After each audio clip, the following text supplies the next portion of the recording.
Je pense qu'il est dans une politique de l'autruche, il est dans le déni et pour refuser de faire face à ses Parce qu'il responsabilités, il estime que... de reconnaître la réalité. Il estime qu'il n'y a pas une dette cachée sur lui. Ça c'est son avis, puisque Oui. c'est lui qui était aux commandes, c'est lui qui est le principal responsable, parce que c'était le président de la République. Donc, qui nommait le ministre des Finances, qui nommait le ministre des Économies, qui avait en tout cas la haute main sur l'administration. Donc, quand on révèle ces chiffres, effectivement, il peut être dans le déni, il peut être dans la politique de l'autruche, refuser de voir la réalité en face. Mais je ne pense pas qu'il puisse remettre en cause le rapport de la Cour des comptes, qui est une institution.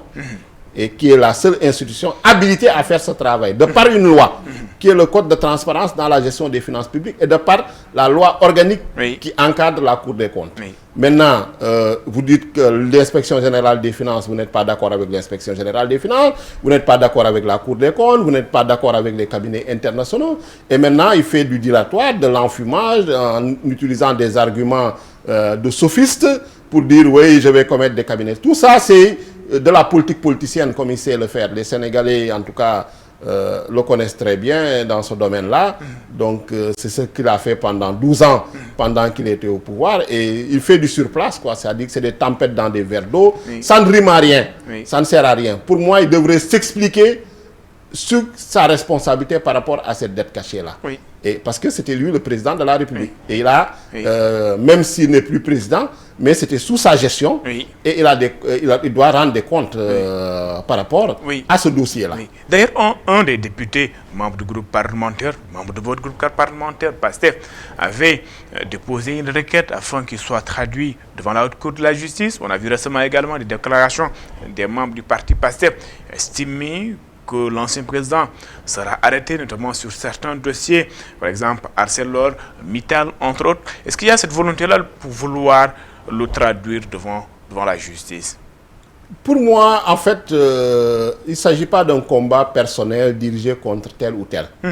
Il s'agit d'une volonté de diriger la transparence, la bonne gouvernance, la réduction des comptes en une politique effective. Oui. Que ce soit plus une promesse. Parce que c'est ça la volonté des Sénégalais. Oui. Du peuple sénégalais en général.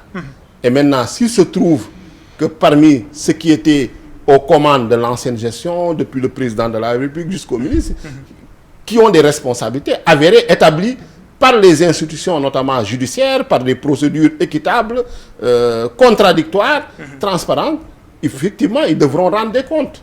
Je pense que ce qu'on peut dire, et par les procédures requises qui sont prévues par les lois et les règlements.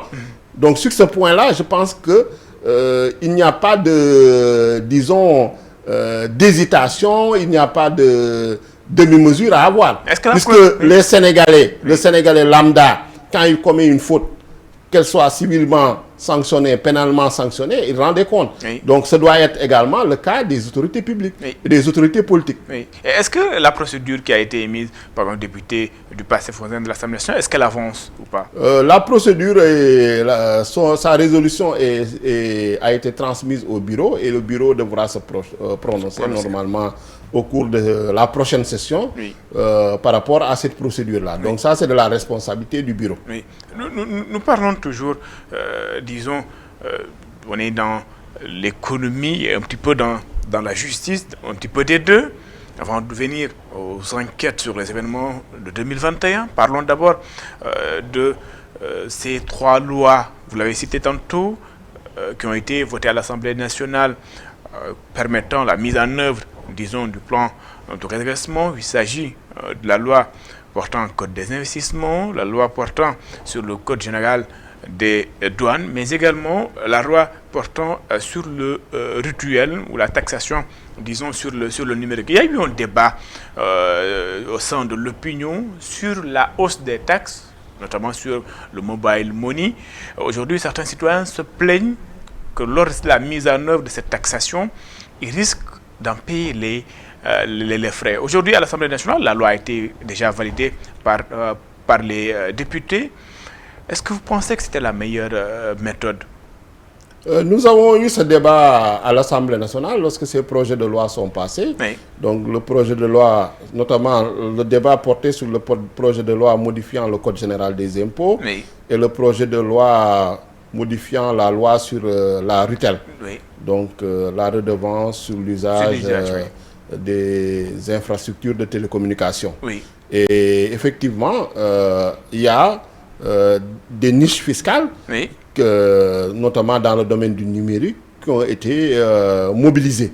Mais le plus important pour moi, c'est de voir quelle est la destination de ces ressources-là. Et dans le cadre du plan de redressement économique et social, ces ressources-là doivent servir à financer les besoins prioritaires des Sénégalais. Oui.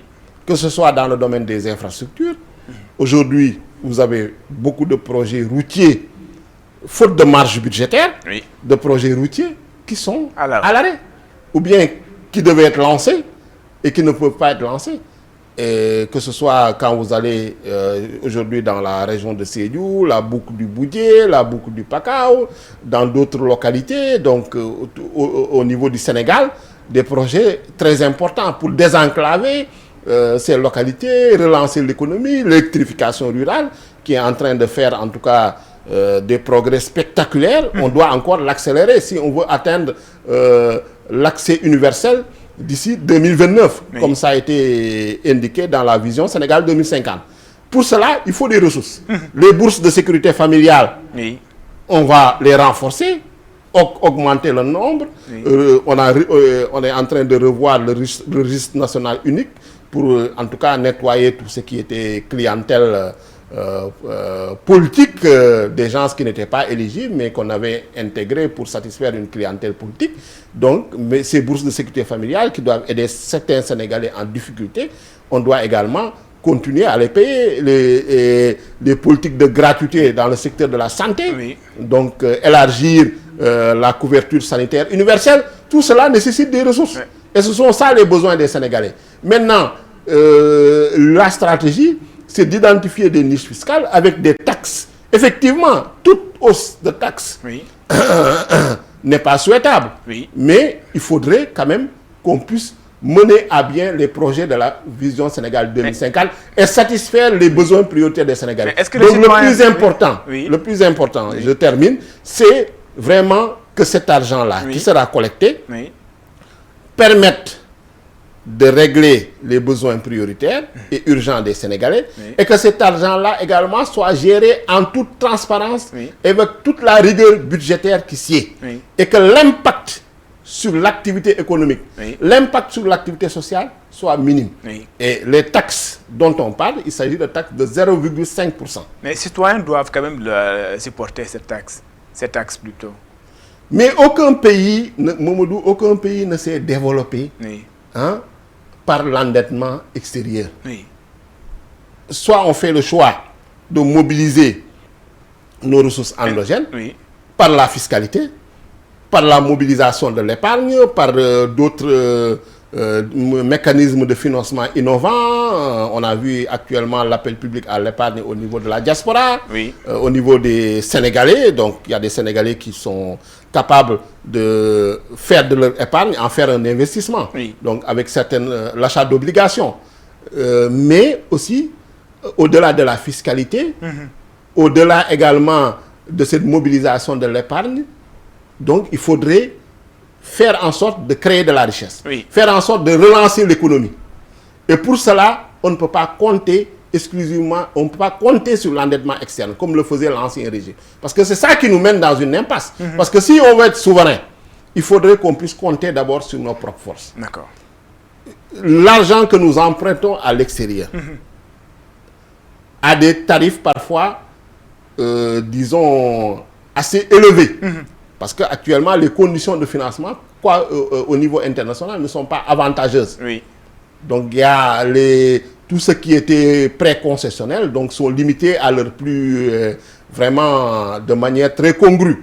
Donc, il faut trouver des mécanismes qui oui. Permettent de mobiliser oui. La fiscalité sans pour autant vraiment alourdir oui. Et sans pour autant impacter l'activité économique. Je pense que c'est ce pari-là que le gouvernement est en train de mener, parce qu'il y a des réformes qui sont prévues, la réforme du Code général des impôts, la réforme du Code des douanes, également d'autres textes, également la réforme du Code minier, également revoir la loi sur les partenariats publics-privés. Tout cela va participer, en tout cas, d'un environnement des affaires, permettre au secteur privé national également de gagner beaucoup plus de marchés, leur permettre d'investir dans beaucoup plus de secteurs productifs. C'est ça qui va permettre de créer de l'emploi. C'est ça qui va permettre de créer de la richesse. C'est ça qui va permettre de créer de la valeur ajoutée qui sera profitable aux Sénégalais. Donc je pense que c'est cette stratégie-là qui est en train d'être mise en œuvre. Et pour moi, le plus important, c'est pas de dire on a pris 0,5% sur le mobile money, mais c'est de dire ces 0,5%, où est-ce qu'on va les investir? D'accord. Où est-ce qu'ils seront dépensés? Est-ce que ces dépenses-là sont des dépenses qui vont profiter aux Sénégalais au plus grand nombre? D'accord. Donc je pense que c'est cette stratégie-là que le gouvernement est en train de mettre en œuvre et nous les accompagnons.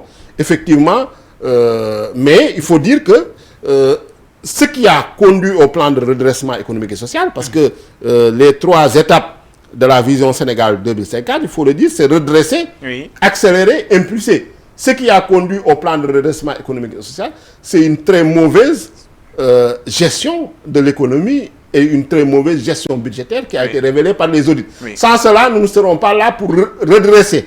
Nous allons accélérer. Mais nous sommes obligés de passer par ce redressement-là.